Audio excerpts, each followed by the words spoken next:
Madame la députée, mesdames et messieurs les élus, monsieur le maire, messieurs les présidents d'associations d'anciens combattants, chers porte-drapeaux, mesdames, messieurs. Ce n'est pas sans émotion que je m'adresse à vous aujourd'hui à l'occasion de cette journée des mémoires, de la traite négrière, de l'esclavage et de leur abolition. Mon émotion est d'abord liée au fait de vous adresser ces quelques mots en qualité d'adjoint au maire en charge de la mémoire. Mais je suis aussi très fier de vous parler aujourd'hui en qualité de descendant d'esclaves. En effet, mes arrière-grands-parents sont nés esclaves à Marie-Galante, sur la plantation Bontemps. Céleste Sofa, mon arrière-grand-mère sur 4 générations, portait le matricule d'esclave 26-27 et avait 35 ans, lorsque le 16 octobre 1848, elle a été enregistrée avec ses enfants et son époux sur le registre des nouveaux libres par Antoine Descapes-Boulogne, officier d'état civil. Il a fallu beaucoup de temps à la République française pour regarder avec courage cette histoire, la reconnaître comme crime contre l'humanité, et enfin commémorer cette mémoire et mettre des mots sur cette traite barbare. Il nous en faudra encore pour comprendre, mesurer et corriger les effets contemporains de ce passé sur la société d'aujourd'hui.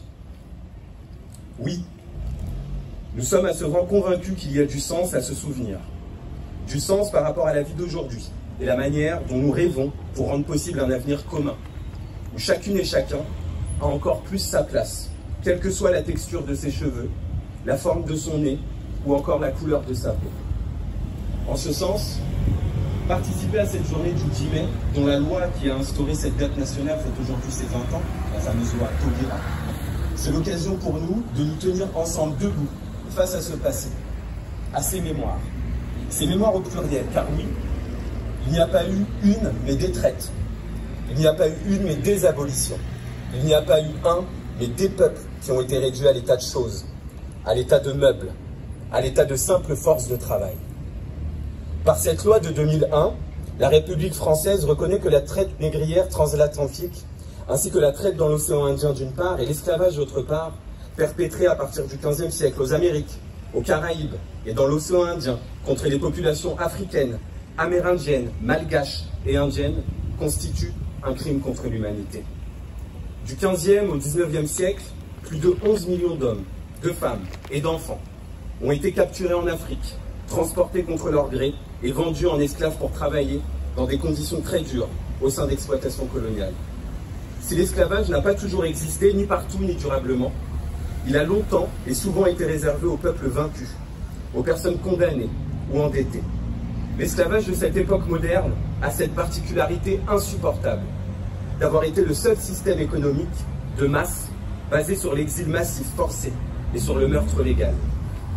L'esclavage, cette mise sous relation brutale, massive et accélérée de presque toutes les cultures, civilisations imaginaires, conception du monde à l'époque, a créé, tel que l'ont décrit le poète Édouard Glissant et l'écrivain Patrick Chamoiseau, lauréat du prix Goncourt en 1992, a été un vrai phénomène de créolisation. Cette situation inédite a produit sans cesse du nouveau, de l'imprévisible, de l'inattendu.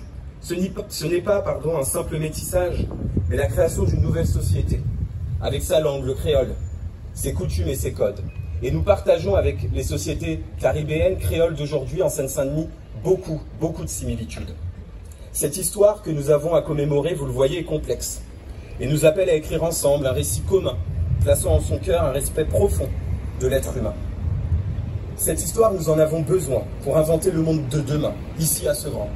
Un monde fort de la mémoire et du legs précieux d'hommes et de femmes, héros de la liberté, ceux qui nous ont dessillé les yeux et ceux qui ont secoué leurs chaînes, intellectuels engagés, philanthropes décidés et esclaves révoltés, Montesquieu et l'abbé Grégoire, Victor Schœlcher, bien sûr, mais aussi Olympe de Gouges, Toussaint Louverture, mais aussi cette femme puissante par son combat, celle qu'on a appelée Solitude.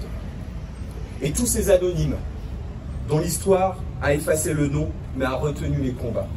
Célébrer le 10 mai nous rappelle enfin l'honneur de la France républicaine, de la Convention de 1794 et du gouvernement provisoire de 1848 que d'avoir lié le destin même de la République française à l'abolition de l'esclavage. Et parce qu'il est intimement lié à notre pays des droits de l'homme, nous devons à notre tour encore et toujours nous battre pour la liberté, et donc contre l'esclavage moderne qui sévit encore dans beaucoup de pays.